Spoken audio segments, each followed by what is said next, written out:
Стечајот на АД Баргала се пролонгира контролирано, а агонијата на работниците се одолжува, обвинија денес од ВМРО ДПМНЕ. Затоа повторно поставуваме неколку прашања.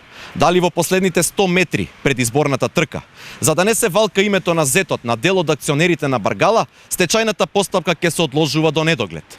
Дали компанијата Баргала е врзана сопственички, правно и економски со останатите фирми на Барзови, во Штип, Кочани, Виница, Крива Паланка, при што, ако се почне стечајна постапка, целиот имот на фамилијата ќе се замрзне.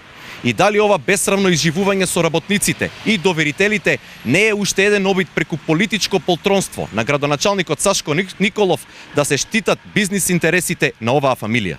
Последниот јавен став на ВМРО ДПМНЕ на тема Баргала за градоначалникот Николов е потврда за некреативност и неуспешен обид тој да биде инволвиран во случај кој со неговата функција нема допир.